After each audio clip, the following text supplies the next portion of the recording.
Assalamualaikum warahmatullahi wabarakatuh. Perkenalkan, nama saya Muhammad Alfa Rizky, NPM 1831093. Saya kelompok 9.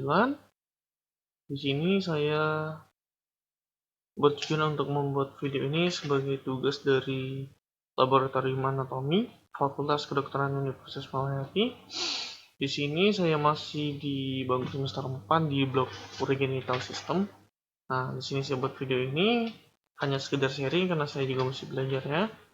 Nah, pada kali ini kita akan membahas pertemuan 3, yaitu genitalia maskulina interna et externa. Nah, nanti kita buka fotonya. Nah, yang pertama itu kita akan membahas tentang organ genitalia maskulina externa. Nah, ini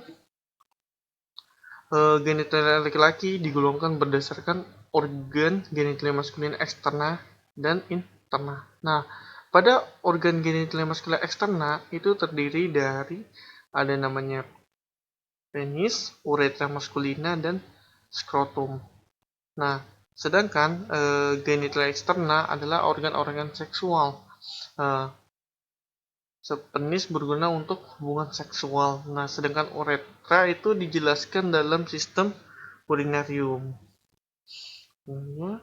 Nah, ini untuk eksternalnya yang bisa kita lihat nih. Ada glans penis, skrotum penis, kemudian di sini periputium penis. Terus yang fiksasinya adalah ligamentum inguinale.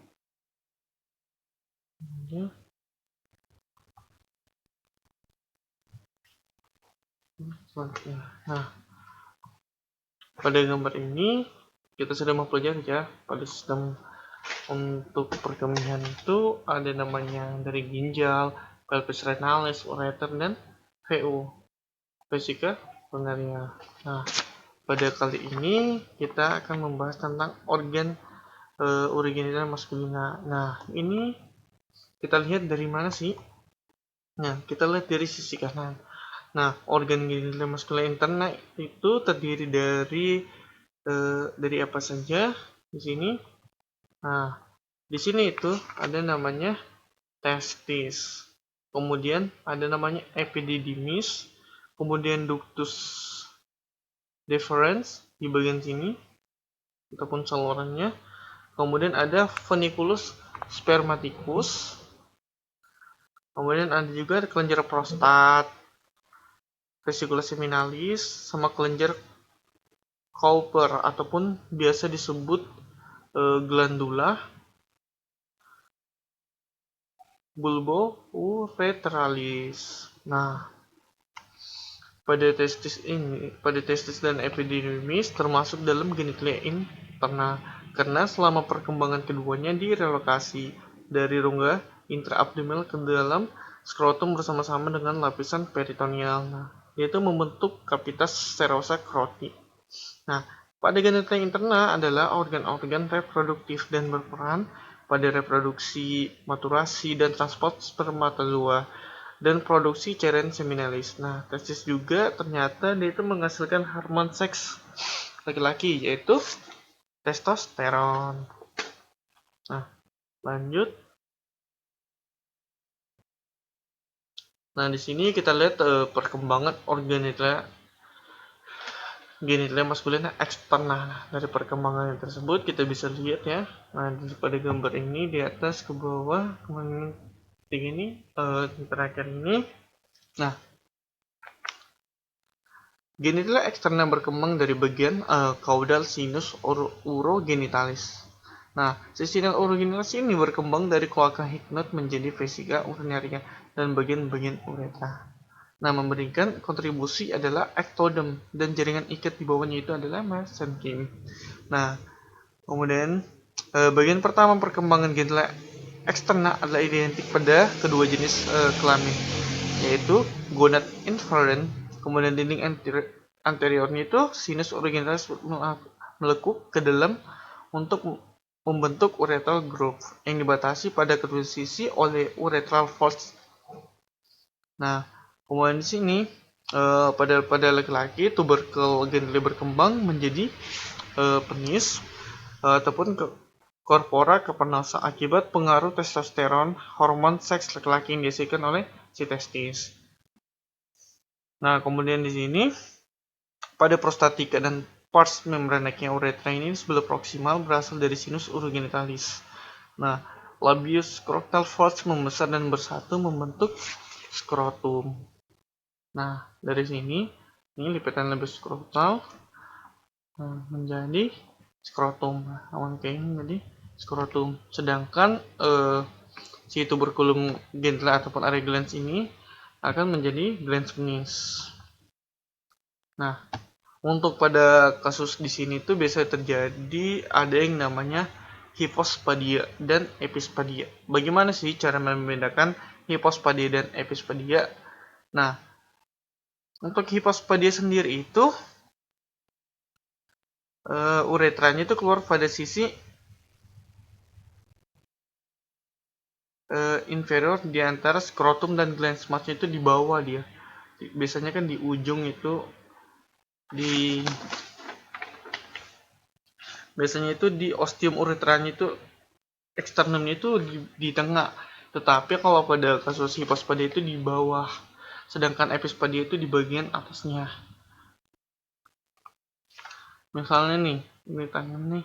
Nah, untuk hipospadia bisa di sini di lubangnya itu uretra eksternumnya biasa. Kalau untuk hipospadia di sini, kemudian epispadia itu di bagian sini. Nah, lanjut.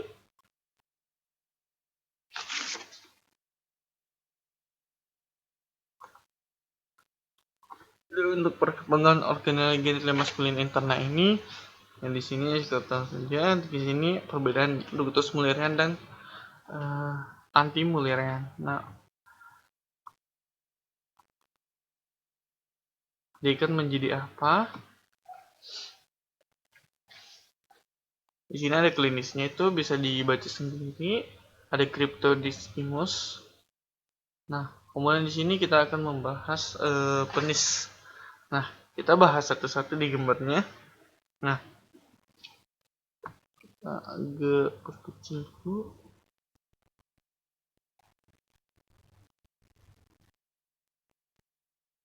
Nah, jelas ya. Aduh.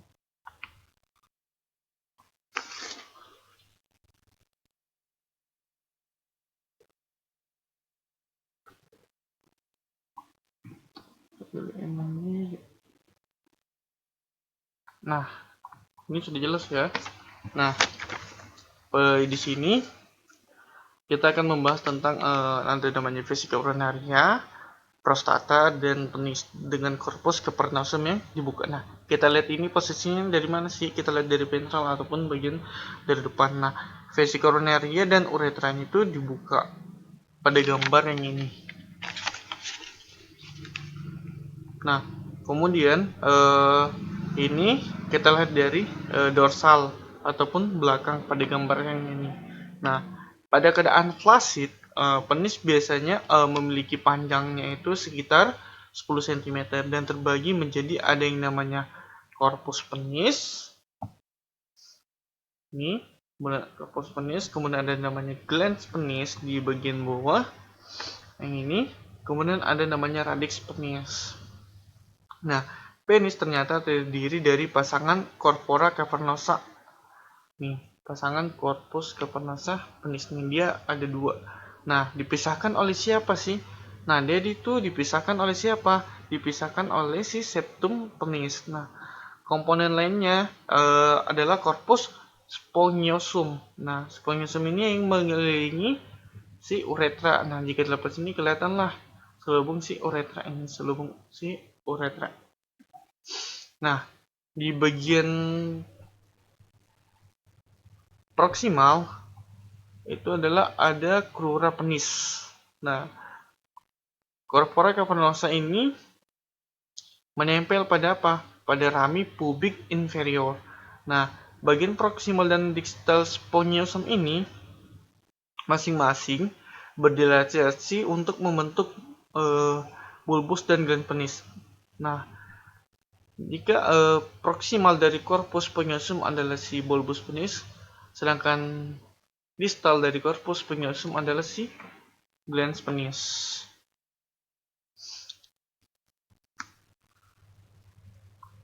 Nah, untuk bagian-bagian berbeda pada uretra laki-laki adalah uretra maskulina. Nah, kemudian untuk klinisnya biasanya itu ada yang namanya fimosis ataupun parafimosis. Nah, kalau fimosis dia itu melekati si preputium. Nanti lembar selanjutnya kita akan bahas untuk masalah preputium. Nah, melekatnya atau menyempitnya preputium dan tidak dapat ditarik. Nah, masalahnya itu bisa mikturisi dan infeksi dapat terjadi. Nah, pada kasus tersebut diperlukan pengangkatan preputium dengan sirkumsisi ataupun sunat. Sama juga dengan untuk parafimosis itu biasanya itu jadi gelembung di bagian preputiumnya.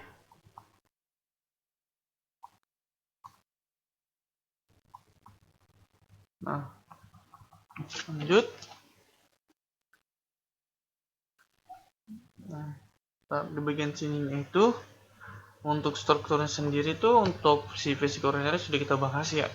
Kemudian di sini ada juga di bagian ureternya sudah kita bahas sebelumnya. Untuk pengulasannya di sini ada bulbus penis, crus penis, glandula bulbo lateralis. Nah, di bagian sini itu ostium uretra externum. Nah, disinilah keluar si urin tahap akhirnya. Kemudian ini glandus penis, ini preputium penis yang melekat nih kulitnya. Kemudian corona glandis, nah sebagai garis ketika sirkumsisi. Nah, untuk pemotongannya sampai sini ya untuk melihatnya. Kemudian ternyata di sini ada juga kemudian dilapisin oleh si tunica albuginea corporum cavernosum. Nah, untuk di sebelah itu sama saja, cuma hanya bedanya di sini kan kita lihat dari belakang ya. Nah, untuk sekarang itu kita akan membahas yaitu penis dan skrotum. Nah, yang saya bilang tadi preputium ini adalah si preputium penisnya melekat dengan si gland penis ketika kasus fimosis. Nah, makanya harus disirkumsisi untuk mencegah adanya nanti infeksi ataupun terjadinya gangguan mikturisi. Nah, di sini ini lubangnya ini namanya ostium urethrae externum. Nah, kemudian ada namanya corona glandis.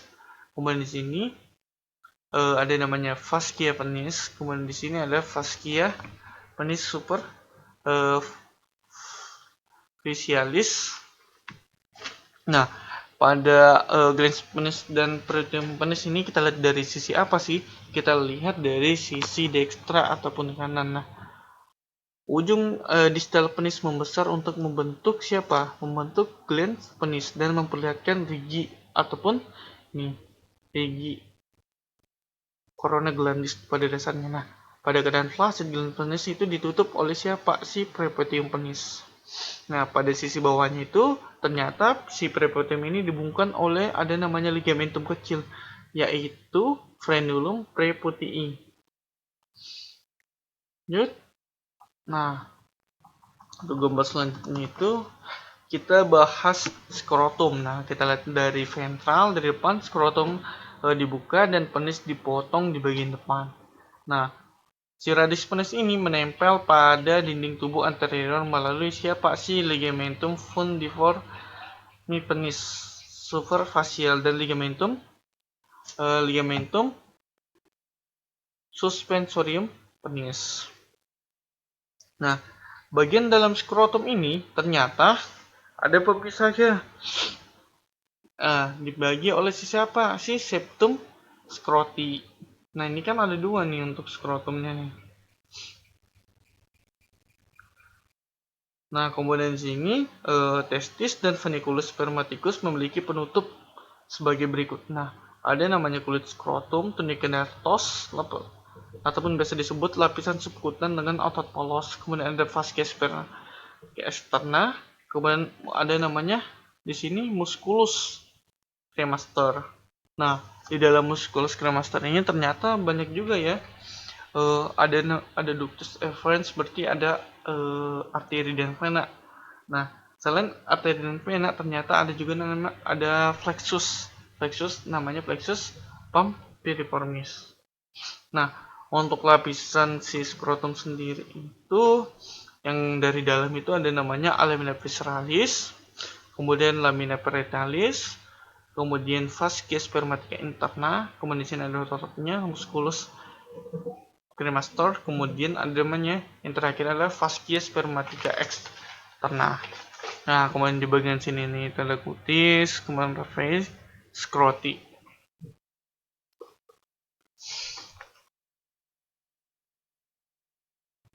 Nah, kemudian di sini ternyata si testis ini dilapisi oleh si tunica vaginalis testis yang terdiri dari lamina parietalis externa dan lamina visceralis dalam, ataupun biasa disebut epirochium untuk yang dalam, sedangkan eksterna adalah periocrium. Nah, keduanya itu dihubungkan oleh mesorchium dan diantaranya membentuk cavitas serosa scroti.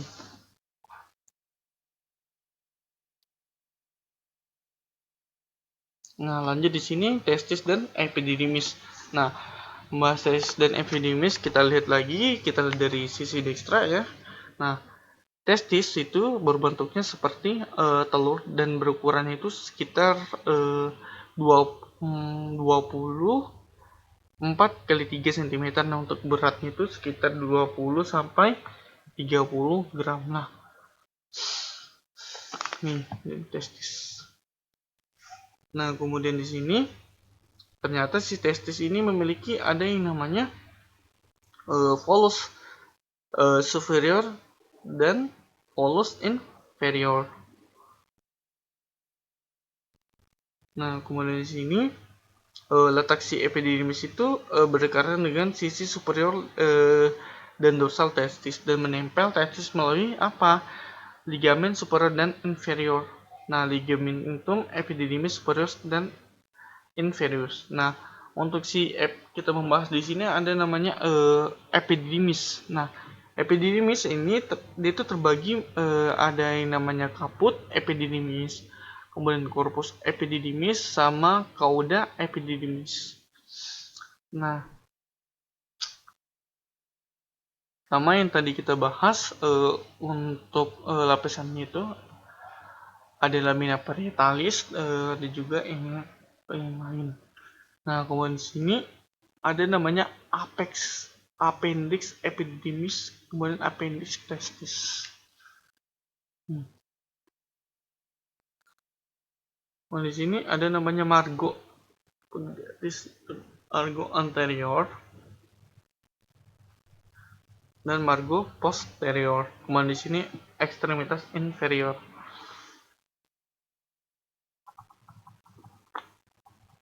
Nah, kita lihat lagi di sini. Kita lihat testis ataupun orchis dan epididymis. Nah, di sini kita melihat potongan segital dibagi dua nih. Nah, kemarin kita lihat dari sisi dekstra. Nah, di sini kelihatan ya, ada yang namanya tunica albuginea. Nah, padat yang mengelilingi siapa?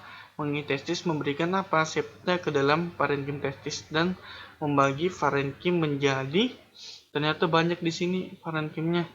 Nah, parenkimnya itu menjadi 370 lobulus ataupun lobulus testis. Nah, sedangkan si tubulus seminiferus dalam lobulus tersebut adalah tempat si sperma. Jaringan intestin di antara tubulus seminiferus mengandung testosteron yang menghasilkan sel ledik testikular. Nah, di medium testis struktur neurovaskular masuk dalam keluaran testis dan di sini tubulus seminiferus berhubungan dengan kaput epididymis. Nah, di sini ada septula testis.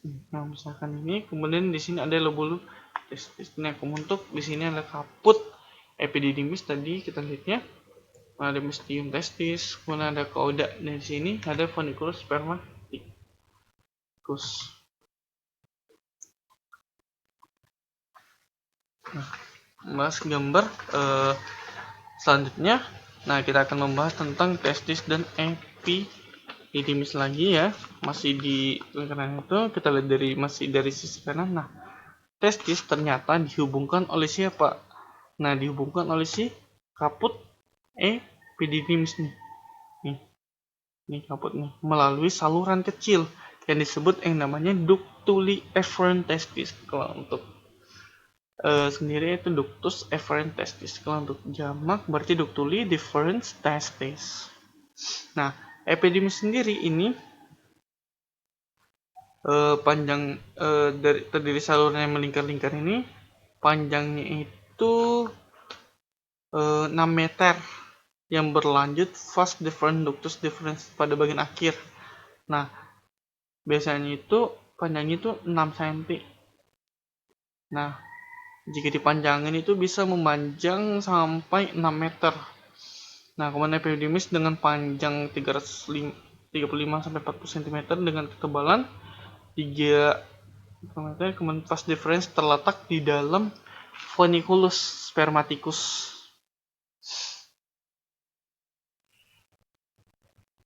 Nah, kemudian di sini itu ternyata ada yang memperdarahinya, ada namanya arteri testicularis dan flexus pampiniformis ataupun flexus derivsipena.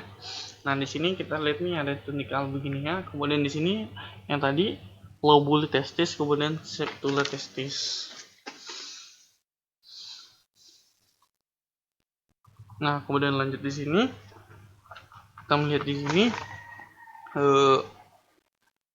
selain lapisan testikuler itu struktur vaskulas dan vas deferens deferensnya itu dipotong. Nah, kita bisa lihat di sini yang memisahkan tadi skrotum siapa? Si septum scroti.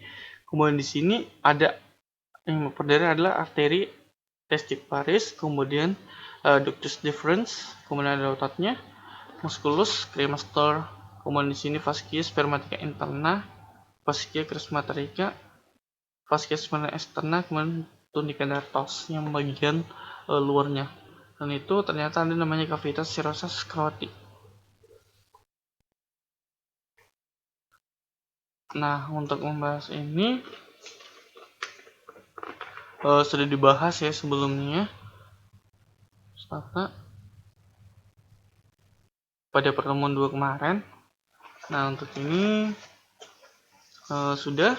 Nah, kemudian di bagian sini itu ternyata di sini ada namanya nervus iliominalis. Makanya kadang bisa terjadi nyeri alih. Nah, kemudian di sini epididymis itu memiliki kaput dan appendix. Nah, di sini kutis aman seperti yang tadi gambar yang tadi. Nah, ternyata si penis ini kemudian di sini si penis ini ternyata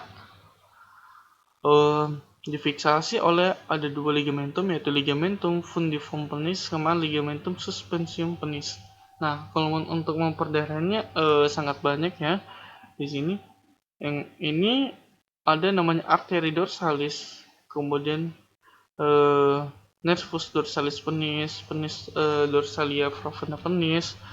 Kemudian di bagian sini ada vena dorsalis superficialis penis, vena dorsalis profunda penis. Nah,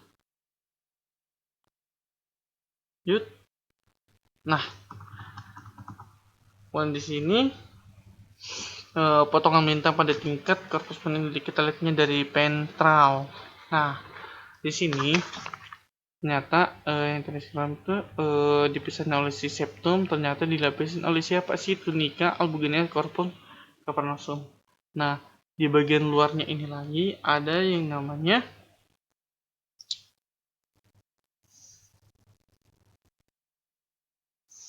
yang bagian terluarnya ini ternyata itu dilapisin oleh siapa sih? Fascia colex ataupun fascia dartos. Nah, di bagian sini bisa kelihatan ya ada arteri recturalis, kemudian di bagian sini kutis, di sini fascia penis ya untuk lapisan keduanya, kemudian di sini ada arteri profunda penis. Nah, biasanya di sini itu di bagian sini terjadinya ereksi. Kemudian di sini ternyata ada namanya corpus cavernosum pria. Nah,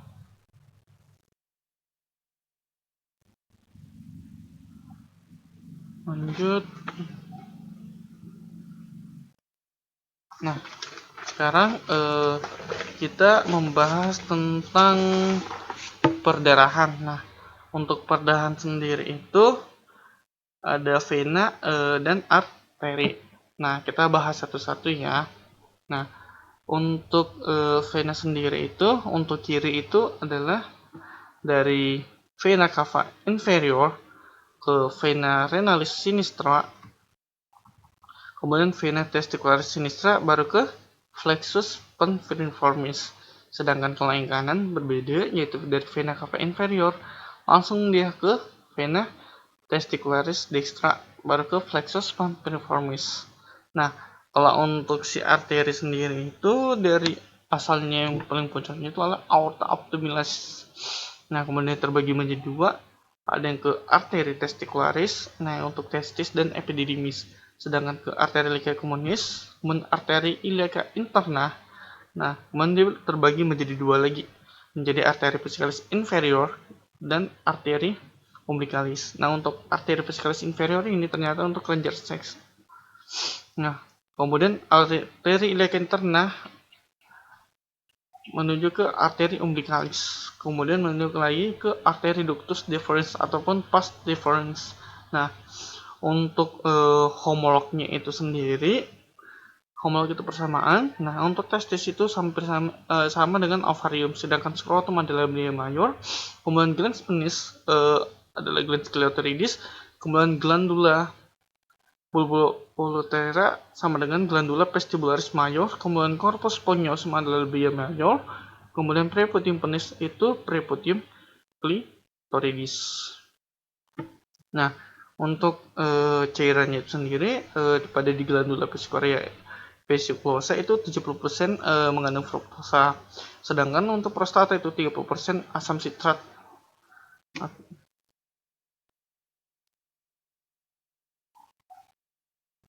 Mungkin itu saja yang saya sampaikan. Mohon maaf jika banyak kesalahan karena saya juga masih belajar.